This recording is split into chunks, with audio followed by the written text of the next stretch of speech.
Students, एक बार फिर से आप सभी का स्वागत है आपके अपने यूट्यूब चैनल उत्कर्ष एकेडमी पर। तो आज का हमारा जो सेशन है और आज का हमारा जो टॉपिक है वो है बाल विकास पर। बाल विकास के हम आप लोगों को टॉप 10 इंपॉर्टेंट क्वेश्चंस करवाएंगे जो कि लास्ट ईयर में पूछे जा चुके हैं और ये आने की संभावना भी है। इसी तरह के क्वेश्चंस है जो क्या आप लोगों के है जो सीटेट में पूछे जाते हैं। तो चलिए बिना देरी करते हुए आज का सेशन स्टार्ट करते हैं। तो आज का हमारा जो फर्स्ट क्वेश्चन है वो सब आप लोग देख सकते हैं कि क्या लिखा हुआ है।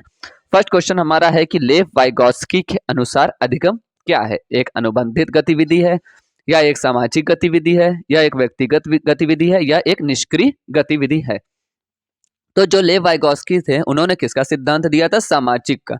तो इसका जो राइट आंसर है वो क्या हो जाएगा? सेकंड वाला, क्योंकि लेव वाइगोत्स्की किसके सिद्धांत दिया था? सामाजिक का सिद्धांत दिया था। तो इसकी जो है जो लेव वाइगोत्स्की के अनुसार अधिगम एक क्या होगा? सामाजिक गतिविधि होगी।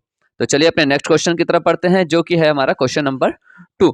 तो देखिए जैसा कि आप देख सकते हैं क्वेश्चन नंबर 2 क्या लिखा है कि निम्नलिखित में कौन प्राथमिक सामाजिकरण माध्यम है?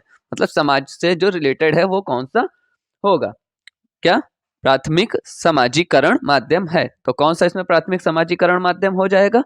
तो इसका बहुत ही सिंपल सा आंसर है। तो इसका जो प्राथमिक सामाजिकरण है वो हमारा हो जाएगा परिवार। परिवार ही हमारा क्या है? एक समाज में उसमें आता है। इसमें देखिए क्या होता है, समूह होते हैं, ठीक है, व्यक्तियों में उसके समूह होते हैं, अलग अलग जाकर के हम लोग अलग अलग तरीके से सीखते हैं, ठीक है। इसीलिए सर्वप्रथम है जो किसको माना गया है? परिवार को ही प्राथमिक सामाजिकरण माध्यम माना गया है। तो जो इसका राइट आंसर है वो सेकंड हो जाएगा, कौन सा? परिवार। तो चलिए इसी तरह अपने नेक्स्ट क्वेश्चन की तरफ बढ़ते हैं।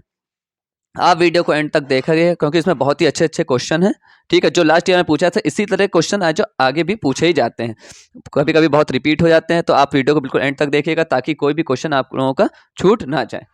तो चलिए हम नेक्स्ट क्वेश्चन है। तो नेक्स्ट क्वेश्चन आप लोग देख सकते हैं क्या लिखा है कि बच्चों को कक्षा में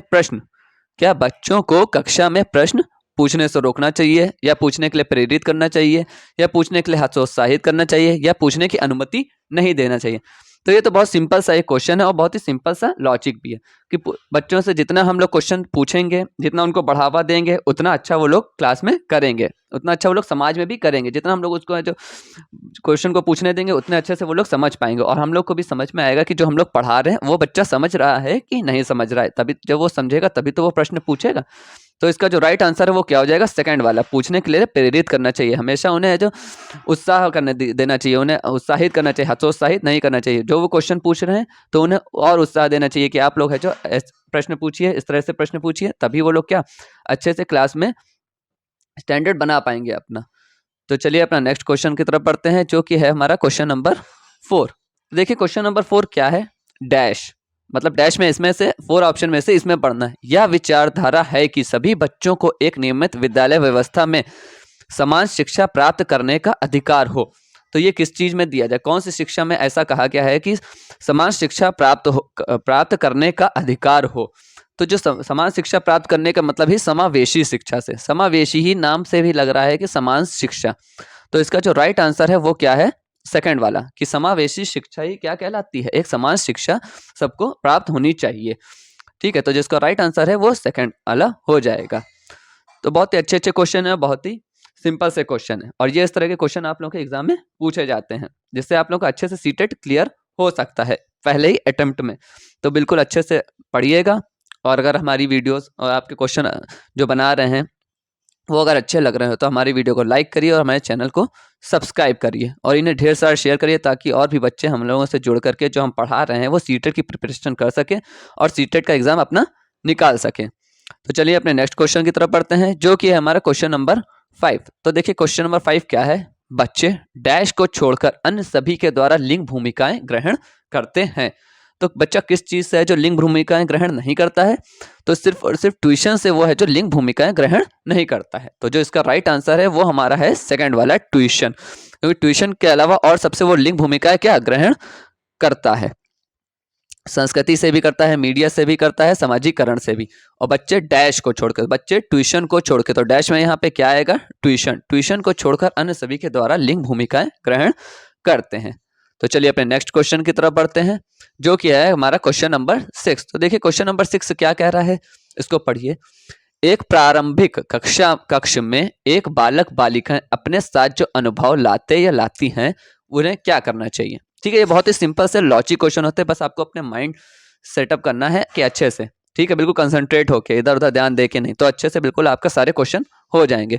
तो क्या लिखा है, एक प्रारंभिक कक्षा कक्ष में एक बालक बालिका अपने साथ जो अनुभव लाते या लाती हैं उन्हें शामिल कर उनका संचय करना चाहिए, उन्हें अस्वीकार करना चाहिए, उन्हें उपेक्षा करनी चाहिए या उन पर ध्यान नहीं देना।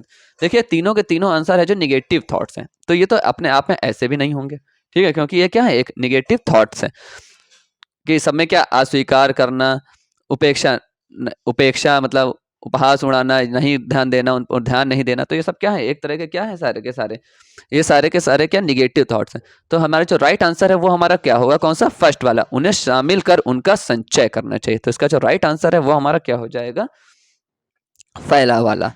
तो चलिए अपने नेक्स्ट क्वेश्चन की तरफ पढ़ते हैं, जो कि है हमारा क्वेश्चन नंबर 7।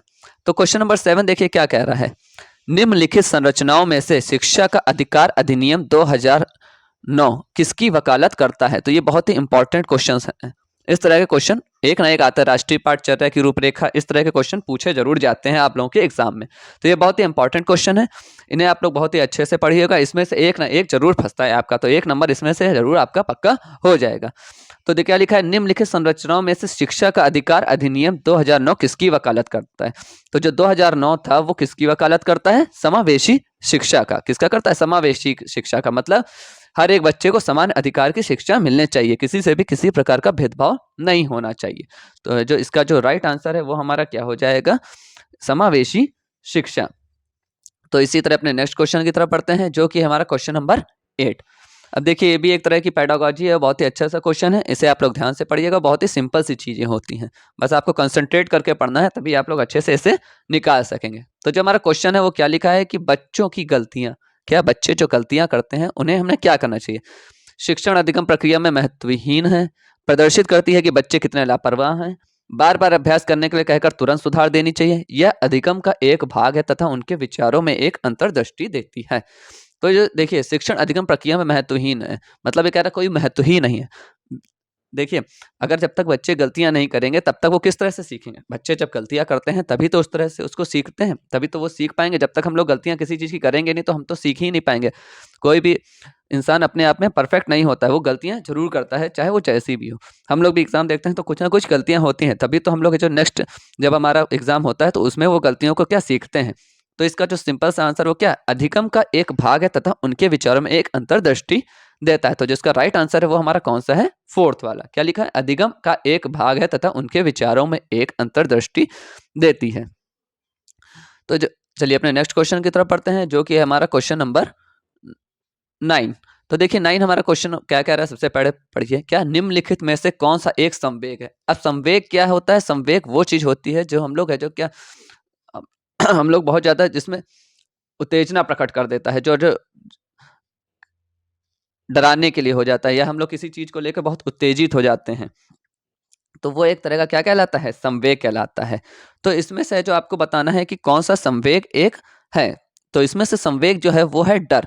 और देखिए संवेग और कौन कौन से होते हैं, क्रोध, ये भी एक तरह का संवेग है, क्रोध हुआ, घृणा हुआ, ये सब क्या है, संवेग में आते हैं। खुशी हुई, भय हुआ, भय मतलब क्या होता है, भय को ही क्या कहते हैं, डर भी कहते हैं। ठीक है, दोनों चीज ऐसे में होती है। तो ये सब क्या कहलाते हैं, संवेग। ठीक है, जिसमें हम लोग कुछ अपने मन के भाव प्रकट करते हैं जो बहुत ही ज्यादा उत्तेजना वाले हो जाते हैं। ठीक है, तो उत्तेजना इसका आंसर नहीं हो जाएगा, क्योंकि वो तो है जो संवेग खुद एक मतलब क्या, संवेग का ही एक शाब्दिक अर्थ है क्या, उत्तेजना। ठीक है, तो इसका जो राइट आंसर है वो क्या कहलाएगा, डर। डर एक क्या है, संवेग है। ठीक है, और ये भी क्या है, सारे के सारे संवेग आते हैं। अगर डर की जगह कोई और नाम आ जाता है तो ये भी क्या आप लिख सकते हैं कि ये भी संवेग होते हैं। तो चलिए अपने नेक्स्ट क्वेश्चन की तरफ पढ़ते हैं, जो कि हमारा क्वेश्चन नंबर 10, और ये आज का हमारा लास्ट क्वेश्चन है।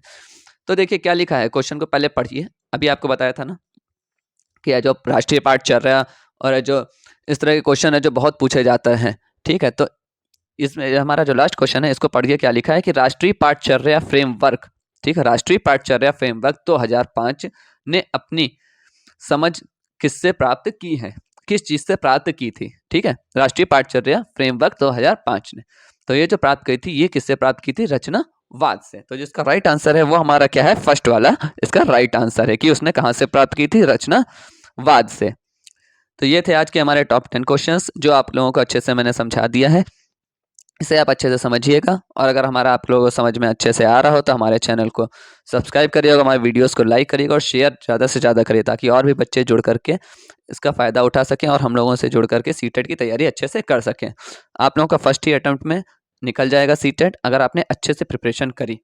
ठीक है, स्ट्रेटजी बनानी होती है, तभी आप लोग जो किसी भी पेपर को निकाल सकते हैं। तो चलिए आज के लिए इतना ही। Thank you so much. कल हम लोग फिर एक बार नई वीडियो के साथ आप लोगों से जुड़ेंगे। तब तक आप लोग अच्छे से प्रैक्टिस करिए और अच्छे से इन सब का देखिए क्वेश्चंस को।